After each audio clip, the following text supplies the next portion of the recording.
যে পারে সে সব কিছু পারে। তিনি অমলকান্তির কবি, তিনি ফুটিয়েছেন নিরক্ত করবী। তিনি মনে করতেন কবিতা তাঁর মাতৃভাষা। তিনি অন্ধকার বারান্দা থেকে নক্ষত্র জয়ের জন্য নীল নির্জনে পাড়ি দিয়েছেন 2018 সালে। 2024 উলঙ্গ রাজার কবি নীরেন্দ্রনাথ চক্রবর্তীর জন্মশতবর্ষ। সেই উপলক্ষে সাহিত্য একাডেমি প্রেক্ষাগৃহে শুরু হল দুদিনের নীরেন্দ্রনাথ চক্রবর্তী জন্মশতবার্ষিকী আলোচনা চক্র। উপস্থিত বিশিষ্ট ব্যক্তিরা স্মৃতির ঝাঁপি উপুর করলেন সেখানে। ফলে নীরেন্দ্রনাথ চক্রবর্তীর তার যে বহু জনপ্রিয়তা, সেটা আমাদের সাহিত্য একাডেমির উপর নির্ভর করে না, সেটা এমনিতেই আছে।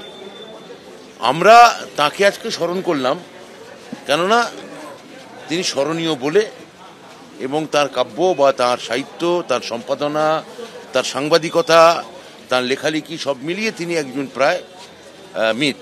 শব্দের ঋষি যদি কেউ থাকে তো নীরেন্দ্র আছেন। তবে কবিরা সবাই খানিকটা অল্প বিস্তর শব্দ ঋষি, কেননা শব্দ নিয়েই তাদের কারবার। আর শব্দটাই হচ্ছে কবিতার প্রাণ। শব্দকে কোথায় বসাবে, কিভাবে বসাবে, কার পাশে কোন শব্দ বসবে, এটা হচ্ছে কবিতার প্রাণ। কবিতা যদি কাউকে লিখতে হয় তার কাছে শব্দ সচেতন হতে হবে। অনুষ্ঠানে প্রকাশিত হল কলকাতার যিশুর স্রষ্টাকে নিয়ে আলাপন বন্দ্যোপাধ্যায়ের লেখা বই makers of Indian literature Nirendranath Chakraborty. বাংলার উত্তর ঔপনিবেশিক ভাঙাগড়ার রাজনৈতিক হিংসার ইতিহাস আছে, সেইটা লেখা হয় না। আমার দিক থেকে মূল আগ্রহ ছিল একজন কবির মাধ্যমে রাজনৈতিক ইতিহাস কিভাবে সাহিত্যে প্রতিফলিত হয় সেইটা দেখবার চেষ্টা। নীরেন্দ্রনাথ চক্রবর্তীকে আমি নীরেন কাকা বলতাম। আমি প্রায় জন্ম থেকে দেখছি ওকে, আমার বাবার বন্ধু। ওকে তো আমি শ্বশুরমশাই হিসেবে কখনো দেখিনি, এবং উনি চলে যাওয়ার পর আমার দ্বিতীয়বার পিতৃ বিয়োগের মতোই হলো। কবি লিখেছেন, বেঁচে থাকো, যে আছো যেখানে বেঁচে থাকো, যেমন করেই হোক মরতে মরতে জোড়া পায়ে মৃত্যুর পাঁজরে লাথি মেরে বেঁচে থাকাটাই বড় কথা।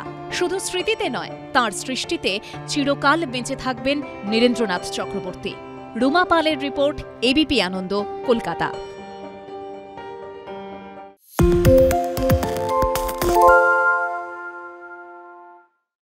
সত্য অন্তহীন, সত্যের খোঁজও তাই, সত্য সন্ধানে তাই আমরা অক্লান্ত, অকুতভয়। এবিপি আনন্দ নতুন ভাবনার প্রতীক, যা মনে মুক্ত, তথ্যে যুক্ত এবং যাবতীয় সীমানার বাঁধন থেকে মুক্ত।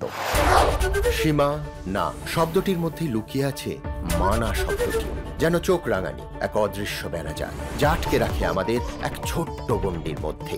একমাত্র সঠিক খবরই গড়ে তুলবে এক মুক্ত সমাজ। সেই জগৎ গড়ার লক্ষ্যে কোনো সীমানার ঠুকুটি আমরা মানব না। এবিপি আনন্দ এগিয়ে থাকে, এগিয়ে রাখে।